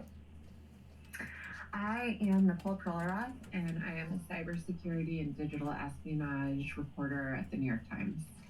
Oh, wow. Wow, that sounds exciting. So as you are a cybersecurity reporter, Gotta be careful, and that's a digital espionage long reporter, drop. have you ever been a victim or target of an attack because you were investigating something? Yes, so I have been a target and a victim, although I don't know to what extent. So I talk about how my first real experience with journalists being a legitimate target for nation state spies was within a year of joining the Times, the Chinese military. We actually still don't know if it was the military or a contractor hacked the New York Times, and I was tipped off to it. And to the Times' eternal credit, they let me embed with our security team and Mandiant, which wasn't owned by FireEye yet, and the FBI. And for several months, we watched the guy we called the Beijing summer intern roll into our systems at 10:30 in the morning Beijing time and roll out at 4:30 or 5 p.m. Beijing time in search of our sources. They weren't after me, they were actually after the sources for a colleague of mine, David Barbosa's stories about some of the corruption going on in China's ruling families. And funny enough, his sources for those stories were just public documents. There was no real anonymous source, but nevertheless, they were crawling around our systems. And one of the fears we had was that it might be a kind of destructive attack. They might try to shut down our printing ahead of a big event like the election that year. So we really didn't know what they were doing at first. And then slowly it became clear they were after our sources. So that was my first front row seat to the lengths that nation states would go to try to get access to journalist sources. Whoever got into the New York Your Times skill has was increased. in the network during the 2012 U.S. presidential election, which you can probably imagine how much of a huge embarrassment it would be if the newsroom got taken down on the night of the election results, but whoever got in wasn't there to sabotage the Times. This was Your an skill has espionage increased. attack. Malware was installed on a computer in the New York Times network, which gave an attacker access to the network. And from there, the attackers gained access to 53 computers belonging to New York Times employees. But the focus Oh, the seemed to be gambler is looking scary. through the reporters' computers who covered China. And this attack originated from a university in China, and the malware used seemed to be something that Chinese hackers use frequently. Once the Times found that this attacker was in the network, they were able to lock them out and clean the systems that were infected. Please It hit was funny, him. actually. It was only later after Please we hit him. published that one of my colleagues said, "Oh, by the way, I meant to tell you that I showed up at work one day and my entire computer was gone, and all these wires were just sitting on my desk, and there was just a note that said, "Took your computer, you know, it's not going to return." It turned out his computer had been used for to stage some of the attacks on other accounts in the Times. So what's a big news agency do when they discovered that some unauthorized person is in their network connecting from China for at least 4 months? Because sometimes when a company admits that they were hacked, there's some big public shaming that follows. It's embarrassing to admit such things. Their stock could take a big tumble and executives could lose their jobs. Well, it was so interesting because they didn't want me talking about it. So I couldn't actually talk about what I was doing beyond my immediate editor and his editor. There were only maybe 3 or 4 people in the newsroom who knew what I was working on for several months. But I never mentioned it in story meetings and that kind of thing because we were really keeping it quiet until we felt confident that we had eradicated them from our systems. We had these last minute discussions at the New York Times, and I remember some of the editors gut checking and just asking, wait, should we publish this story? What will the Wall Street Journal and the Washington Post say? And I said, they're not going to say anything because there's a very good chance that they were hacked too. And so we came out, we decided to publish this story, and it changed everything. It was a time when so many companies had been infiltrated by Chinese hackers and their intellectual property had been stolen, and no one wanted to talk about it. Everyone feared that it would put a scarlet letter on their brand or lower their stock price or lead to class action lawsuits. So we were one of the first companies after Google's hack in 2009, 2010, that came out and announced that we had been hacked by China and talked about what the hack looked like and who was behind it and what they were after. And I remember within 24 hours, the Wall Street Journal and the Washington Post and a lot of journalists raised their hands on Twitter and said, we were also hacked. We were also hacked. It was almost like you weren't cool unless you had been hacked by China. So it really helped shift the conversation, I think, away from victim blaming to this is a gigantic problem and newsrooms are facing it and American companies and Western companies all over the world are facing this. Wow. And it's been going on for a really long time, and we need to start talking about deterrence and penalties and defense. So the Times published an article titled, "Hackers in China Attacked the Times for the Last 4 Months." Other news agencies started speaking up and admitted they were hacked by China too. China saw people were blaming them and gave a public response to all these accusations. According to some investigative results, which showed no proof and had groundless evidence and baseless conclusion, China had participated in online attacks. That is a totally irresponsible conclusion. China is also a victim of online attacks. China's laws clearly ban online attacks.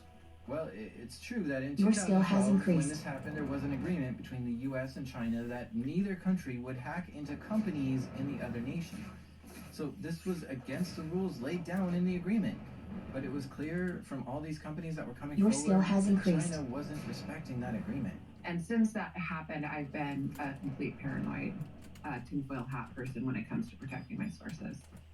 And this was a good lesson for her to learn, because a few years later, Nicole became the target of online attacks. It was other stuff. Then it was getting a security alert from our internal security team saying, hey, someone on the dark web is advertising good money to anyone who can get them access to your phone and your email account.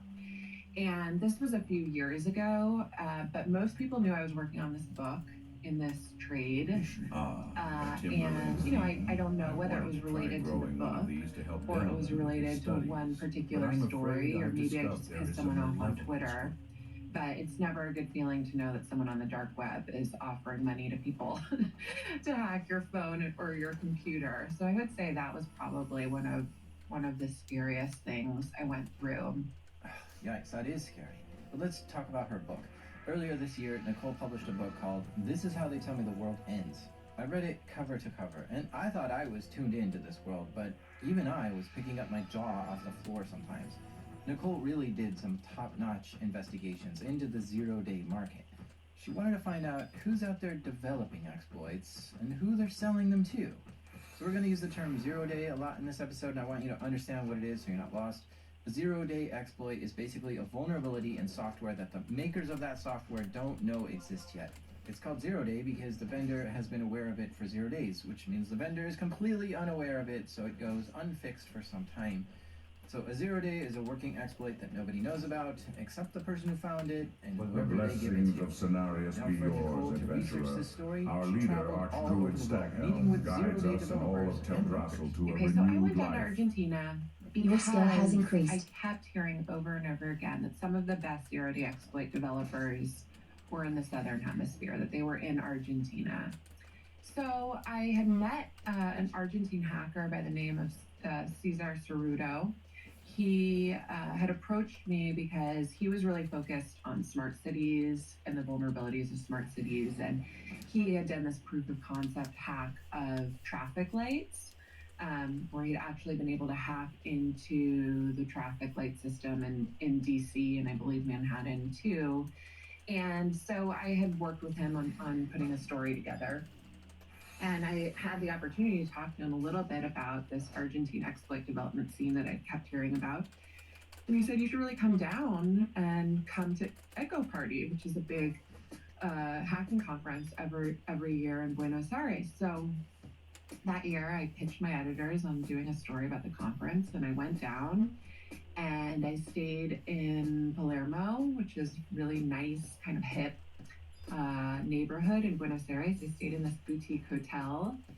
I was, hanging out with these hackers and noticing that there were clearly people from front companies If you there are who here were to waste interested my in time, buying then you are their wasting the zero-day time of the exploits. Cenarian Circle as a whole. I talked your to some of sake, the let us hope sort of that you are not godfathers of foolish the enough to Argentine be hacking doing scene just who that. really made clear that Argentina had I wonder what become if you had a what they called the India of exploit Your skill development. has That is, increased. People outsource a lot of their software engineering to India, and in their minds, Argentina had become this big outsourcing hub for exploit development. This is where governments and private companies and brokers came to purchase zero-day exploits that they could use for their stockpiles of offensive cyber espionage tools. So one night I went out, and I've always been really careful to bring basically pen and paper to these conferences. Ever since that Chinese hack, I realized that the biggest thing that I needed to protect was my sources and my conversations with sources. So I have been very old school about using pen and paper, about bringing burner laptops and devices to these conferences. If I have to, I'll use Signal, the encrypted messaging app. But usually with my most sensitive conversations, I have one source that we just meet up once a month on the same day at the same place, and we don't bring our devices, and we don't ever email about those meetings. We just show up with pen and paper, and I take notes, and that is how I protect those conversations. But in this case, I had brought a burner laptop down with me. I never opened it because it was so clunky and useless, and I just write quicker sometimes with pen and paper. And I put it in the safe in my hotel room. And that night I'd gone out by myself, and I came home and the door to my hotel room was open. The safe was open. There was still the cash I'd taken out from the cueva sitting on a table, so no one had stolen anything. And when I first saw the door open, I thought, oh, maybe, they're doing late turn down service or something. But the door to the safe was open with my laptop in it, and my laptop was in a different position. And so I don't know what happened. Someone clearly opened the safe. They moved it around. They didn't take any money, but they also left my door open. So I never knew whether they actually, did something or put something on the laptop or looked at the laptop and saw that there was nothing there, or whether they just left it open to scare me or send a message. But regardless, I just took it, put it in the plastic garbage bag that was sitting in the bathroom, brought it back down the lobby and threw it in the trash can. This whole thing away. Yeah, I just threw the whole thing away. I mean, I never used it. It was like this old PC, and I had covered enough attacks to know that when someone goes to the extra trouble of planting something in your laptop, often they do it in places that can be very hard to wipe. And I was sort of down there by myself, and I just was like, you know what? I'm just gonna throw it away. Okay, so as I was saying earlier, I cannot seem to find exploit developers to agree to an interview. Neither buyers or sellers are willing to talk. Now, I'm not talking about bug hunters who are looking for bugs to submit to companies for a bug bounty reward. I've interviewed them. Nor am I talking about the ethical hackers who just want to help make the world more secure by telling companies they're vulnerable for free. And I have no problem finding people who find bugs to compete in a contest with cash prizes for their bugs. The most elusive people who I can't get on the show are people who look for vulnerabilities and then sell them to the highest bidder. Nicole has had that same experience many times, but she's more determined to get responses and is willing to travel the world to talk to some of these people. And guess what? For this book, she did interview quite a few of these kind of people, but they're really Your hard to inventory find. is full. Even though she was in Argentina at Echo Party, she still had a hard time finding them. One thing I did notice was there were a lot of young hackers there. You know, I'm talking young, like 15, 15-year-olds. And when I would approach them and I would say, you know, I'm here, I'm trying to learn more about the exploit market, and they would just kind of scatter. Your inventory is And I full. remember asking Federico Kirschbaum, who is a friend and runs the conference, and I got to know him very well while I was there. I said, I really want to talk to someone who's selling exploits to governments or brokers. And we were standing in the middle of the square at the conference, and he said, just throw a stone. You'll hit all of it. You throw a stone in any direction, you'll hit one. But they didn't want to talk to me. So there were just it was just a weird scene. I mean, it was just Your inventory is full. With the skills, demoing how they could hack cars, or the latest app, or enterprise applications on stage. And then after these people would demo what they did on stage, I would see them kind of swarmed by these people who clearly were representatives from governments. And I've been called out on this for saying some of them were Middle Eastern, but I mean, some of them spoke Arabic. I kept running into them at the conference, and I didn't know where they had come from, and they studiously avoided me, but sometimes we'd end up in the same conversation, that kind of thing. And I asked Fede, like, why are they, if they're interested in buying exploits, why are they going up to the people who just demoed their best exploit on stage? And he said, they're not interested in that. They want to know what they're working on next, or sort of what their side hustle is, or, what's the thing they're not going to demo on stage because they know it would make so much more money on the underground gray market for zero-day exploits. So that made sense. And I ultimately ended up sitting down with Ivan Arce, who is one of sort of the older godfathers of this scene. One thing that Ivan told me was, the next generation has these other opportunities. They don't need to just work in the penetration testing business when they can make so much money. Your inventory is full. Selling a single zero-day exploit to a government or to a government broker. They can do it tax-free. They don't have to worry about Argentina's inflation problems. They don't have to, this isn't like taxable income. And it has this fun James Bond element to it. So there is this entirely new generation of Argentina exploit developers who are not using this for penetration testing, but have found that they can make a lot of money and live pretty large in Buenos Aires by selling these capabilities under the table to governments or front companies or brokers. So that is sort of how I told the story of the Argentina hacking scene, but none of those young Argentine exploit developers who sell them would talk to me. They really did studiously avoid me until maybe the very last day of the conference. And then later when the book came out, it was funny because some of them said, "Oh, I thought I would have told you more, but I could have sworn you were a CIA agent or a Fed." We're going to pause for a quick break. We'll be right back. Stay with us. So let's back up for a second. How did we get here, where our current world consists of people making exploits in secret and selling them to secret entities all under the table? Well, it wasn't always like that. And I think to understand how we got here, we should rewind to when Microsoft was still a young company. Microsoft was really, in particular, trying to play catch up with Netscape on the internet. You know, they really missed the boat on the internet. They dominated the PC market, but they just didn't see the internet coming. And so they were racing to catch up, and they were just putting out this crap, these web servers and software that was just riddled with holes because they were more focused on speed and just getting this stuff to market and catching up to Netscape than they were with security. And so hackers would find these holes, and they told me, you know, in those days there was no 1-800 number to call up Microsoft and say, hey, I just used your web server to break into NASA.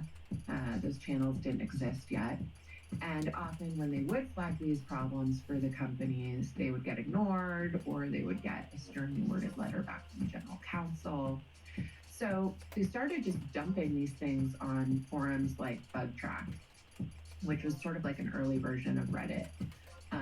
And you would just dump what you found on BugTrack, and it was, you know, in part for street cred, in part to shame these vendors like Microsoft and Sun Microsystems into fixing these holes. It also gave, like, a lot of people on those forums were IT administrators, so it kind of gave them a heads up to these flaws, and they could help kind of develop workarounds for their employers and customers.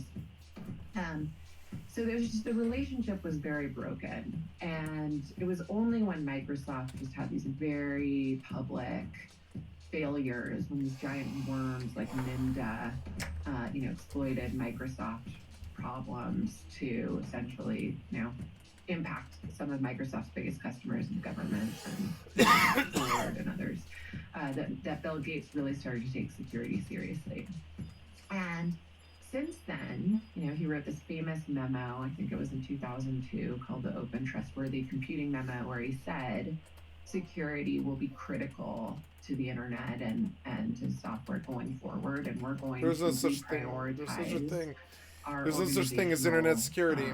Structure to make it doesn't exist. It's public. It's people unsecure. It as a joke or a PR stunt, but slowly, you know, it became true. Microsoft really started putting channels in place to allow hackers to contact them with flaws. I heard that they actually had a pretty interesting database where they would track these hackers' personality quirks and flaws, so they knew who to sort of handle with kid gloves, who, you know, if they brought you anything, you needed to, like, stop what you were doing and take it very seriously, and who was just sort of trolling them.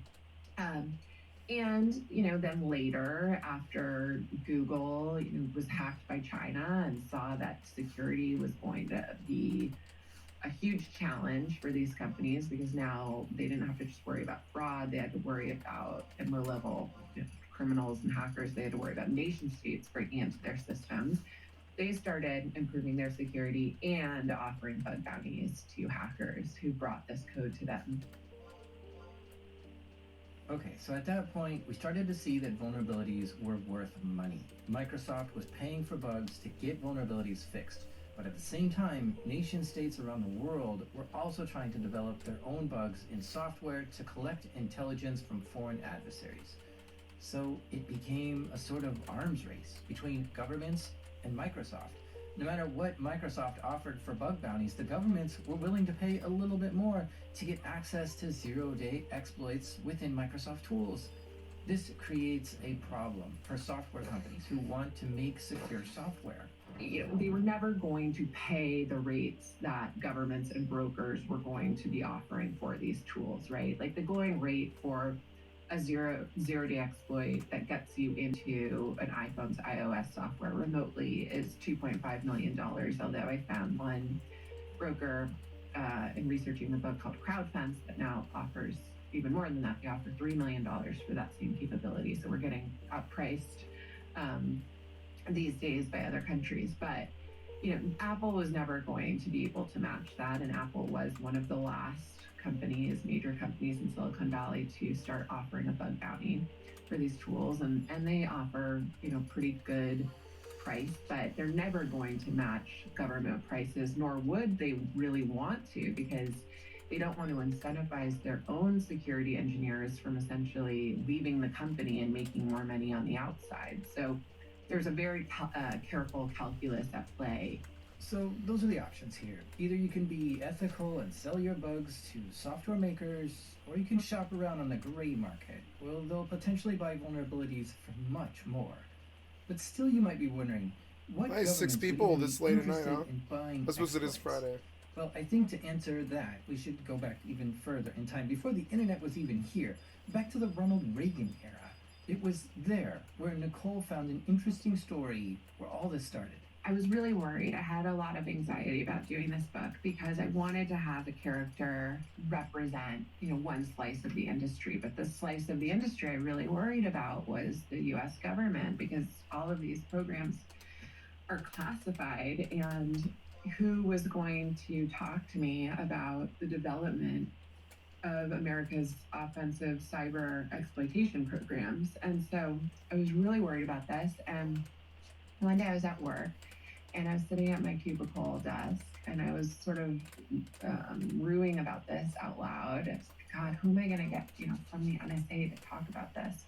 And John Markoff, who's my predecessor at the New York Times, covered cybersecurity for 20-something years, said, oh, you should just talk to the godfather of cyber war.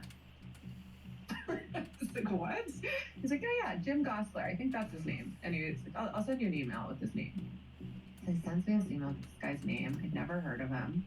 And I start asking around. No one in the sort of InfoSec Twitter world had ever heard of him.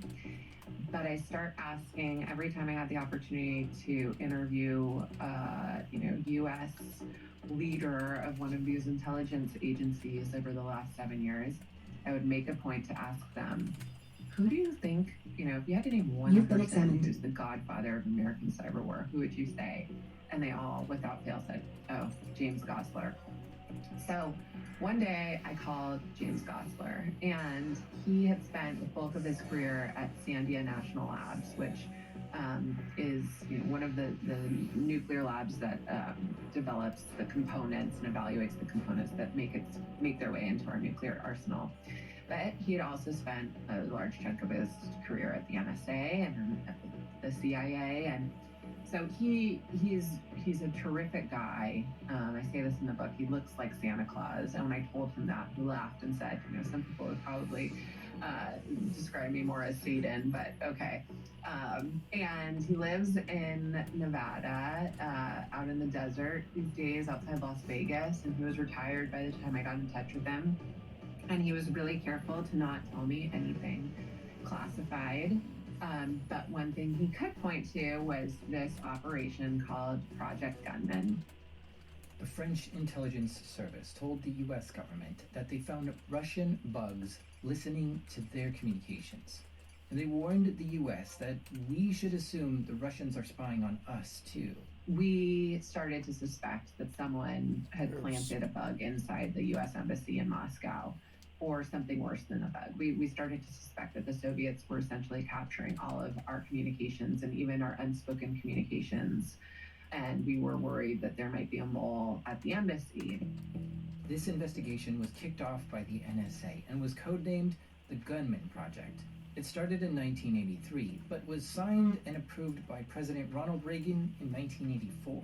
We, looked around at our inventory, and at that point, we were actually building a new embassy in Moscow, which had become a total disaster because they were finding bugs in the concrete of the construction. And it was clear that basically the entire new embassy was becoming a Soviet listening device, and it was going to be years before we were going to be confident that we could move in without just being surveilled 24/7. So we knew we had to find the bug in the machinery inside the existing embassy. And so Reagan essentially approved this project. You get all of the embassy's equipment, everything with a plug, back to Fort Meade from Moscow to do it in a way that the Soviets would not have the ability to intercept the machinery en route back to Fort Meade and remove their bugs, and that we would X-ray and evaluate every last piece of equipment at the embassy at Fort Meade in search of the bug.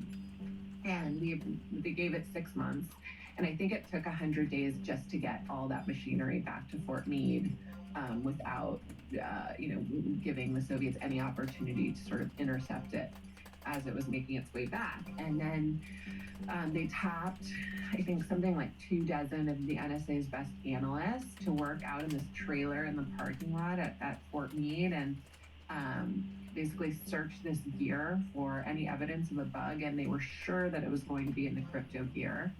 But they went through all the crypto gear and they put it through x-rays and they couldn't find a bug. And they went through the teleprinters and everything that had been bugged at the French embassy and they couldn't find the bug. And then finally, they did an x-ray of a typewriter that they discovered sort of an extra coil sitting on the back, and they ran it through the x-ray machine. And lo and behold, what they found in that coil was the most sophisticated exploit that we had ever seen.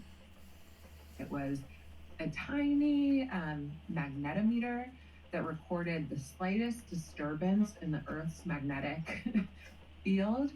And then next to it was a device that would sort of catalog and record each disturbance from each typewritten stroke, and then send it to a radio, via radio, to a listening unit that was buried in the embassy's chimney, and relay it to the Soviets. And the Soviets could turn it off when they knew there were inspectors in the area.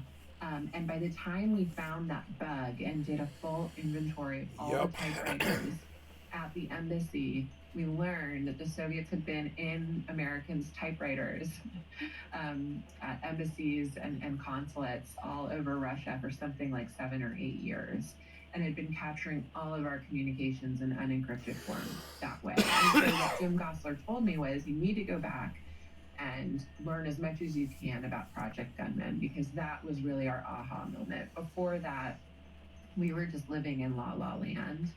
After that, we realized that if we did not catch up to the Soviets in terms of our own exploitation, if we weren't trying to find a way to capture every last communication from every new technology that hit the market, we would probably lose the Cold War, and worse, we would never catch up to the Soviets in terms of espionage capabilities. So that is what kickstarted this off. And, what I learned from more general conversations with Jim Gosler and then others, Incoming and the emote. Snowden documents, it was very clear that anytime any new technology came on the market, the NSA was finding ways to implant itself inside. So yeah, that was it. After the Gunman Project in 1984, it was clear to the US that the Soviets would go to great lengths to embed themselves in communication devices. So the US government had to figure out ways to embed themselves in devices too. And at first, the US government wanted to figure out a way just to make a backdoor into US-made devices. But the tech community would always quickly point out how backdoors are vulnerable. The US government had to figure out how to find exploits in software and communication channels to break into them to collect their intelligence. And of course, it's not just the US and Russia who go to great lengths to spy on other countries. There are many other countries in the world who either have or want this capability. But you might think, doesn't the NSA have their own research and development lab to create their own exploits? Well, yeah, they do. But things are changing over time. Well, I think for a long time, the NSA didn't play in the zero-day market. They had the best cryptographers and hackers and operations people in-house. So they didn't have to play in this market. And so when I talked to one of the original zero-day brokers, what he said was, the NSA didn't really play in this market for a long time. The biggest business that these private exploit developers and brokers had was with other agencies who were trying to play the NSA's game but didn't have the same talent pool in-house. So agencies like the CIA, and some I had never heard of, like the Missile Defense Agency, I learned played in this market. I had never heard of the Missile Defense Agency until someone who sells zero-day exploits told me that they sold to the Missile Defense Agency. And I guess it makes sense because if you want to, somehow perhaps interfere with North Korea's missile launching tests, then you want to get into the missile systems. Or if you want to find out what the schedule is for North Korea's missile launches, you'd want to hack into the systems that contain details about the dates they plan these tests. So it makes sense that they would be participating in this market, but for a long time the NSA did not, because they had a lot of these capabilities in-house. But then later, thanks to Snowden, we know that there was a line item added to their black budget, and it wasn't very big. It was something like $25.1 million to buy these capabilities in 2013. So we know that they have purchased these vulnerabilities from the outside. So we know the NSA was buying exploits from outside contractors, and they would do this very covertly, so there's not much information about who they're buying from or what they're buying. After all, if we knew what they were buying, the software company would just patch it and would instantly make that $1 million vulnerability worthless. But Nicole was able to talk with some former NSA employees to learn more. Yeah, so some of the people I talked to were basically among the top hackers within Tailored Access Operations, the NSA's hacking unit. Some of them, when I talked to their former colleagues, were described as the guy you'd go to for the impossible. You know, when you could not get into that terrorist cell phone, what do you do? And you would go to one of these guys, and they would find a way around it, whether it was, hacking their cleaning lady, or their spouse, or finding something in their house to plant a bug in, that kind of thing. Okay, so there's this group of people who were at the NSA, who are one of the best that the NSA has protecting their target computers. I missed my target. Shift in the wind that the NSA was paying. I'm gonna stay up late tonight, another 2 hours. Well, their pay was just government office salaries. On top of that, there was a lot of bureaucracy. They loved the mission, but got frustrated with all the red tape that they constantly had to go through. It was slowing them down and frustrating them. And they left together, and they started vulnerability research labs.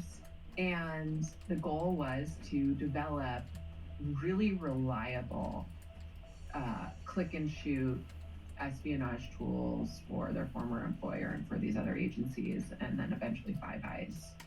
And what they could do on the outside that they couldn't do on the inside was really interesting. They were all American, but being on the outside, they could buy 0 days from hackers in other countries. And then they would use their fuzz farms and their skills to essentially turn these into very slick, seamless click and shoot tools for their former employer and these other agencies. And one of the things they said was when they were in the agency, one of the biggest problems was when it came time to deploy a 0-day exploit that was sitting in their stockpile, oftentimes it didn't work. It just didn't work with that particular system, or it crashed systems on the other end, which is a big problem when you're running these operations, because you don't want to tip off the target. And, obviously if your computer suddenly crashes for no reason, then you become suspicious if you're a high value paranoid target. So they really worked on sort of the reliability and click and shoot elements of these tools, and would turn over, develop this reputation for developing some of the easiest to use, most reliable tools that some of these agencies use. Interesting stuff. Some of the best hackers within the NSA turned into independent contractors so they could work faster and make more money, but were on the outside? And this is one of those things that someone like Microsoft is afraid of too. If they pay too much for bugs, then some of their internal bug hunters might decide to quit, but keep doing the same thing, just make more money on the outside. But I wonder, what does it look like in the NSA when you're trying to break into a foreign adversary? How do you know what top secret tools you can use? Like, is there a list of what exploits the NSA has in their arsenal? Or is there a book of something to find what's the right exploit for the job? I have a hard time visualizing it too. The only thing that I was really told was that basically they have a catalog, that when they want to get into a certain system, they can check in and see what they have in their catalog. but I don't know if that catalog is on a hard disk. I don't know if it's, run by a certain secret software that no one else uses. I don't know. I don't know what it actually looks like. Yeah, and then the team at VRL, do they have to demonstrate it? Do they come in for training and say, all right, here's how to use these things? Or it's there's a whole. Those are all great questions. Yeah. Mm-hmm. I know they did do trainings, but one of the things that they told me was, once they sold it, what they didn't get to do is what they got to do at the agency, which is they got to actually push the button and use it and see what it turned over on the other side. That is what you don't get to do once you leave these agencies, is you don't get to be involved in the actual mission. So what they said was, we just got these things working and then we threw it over the fence, and we didn't really know how they got used. I mean, we used to work at that agency, so we had a good idea of how these were used. But as someone put it to me under Trump, they didn't know if the use cases were changing or there was more leeway being given in terms of how these capabilities would get used or who they would get used against. And so it started to change their own moral calculus a little bit. Yeah, and that is an interesting Wow, she's very good at this. question. I don't know where else to go with this interview because it's just so great so far, and wherever you go, I do love exploring all these ideas that come up, like. Mm-hmm. And don't you feel weird even talking about it in the open on a microphone? I mean, this is like, for whatever reason, this is Fight Club. No one talks about this. It does feel weird because it's a really weird situation. Software companies like Microsoft take their security very seriously, but their own government is trying to find flaws in Microsoft products in order to collect intelligence from foreign adversaries. So it's almost like the US government is enemies with Microsoft, especially since Microsoft has to do damage control of stuff that the NSA has known about for years. We discovered Flame, which we believe was maybe the precursor to Stuxnet, but was either U.S. Israeli or just U.S. or just Israeli that was being used to spy on Iranian systems. And that exploited the Microsoft software update mechanism, which is such a point of trust between Microsoft and its customers. If you can't trust that the prompt you're getting that you need to update your software is coming from Microsoft and not. It's good to see 7 people on a Friday night. Unit 8200 in Israel. I live by Large Barn. I didn't know that. Sweet. That is a real problem for the company. So when Flame was discovered, and when it was discovered that it was exploiting the Microsoft software update mechanism, people inside Microsoft lost their heads.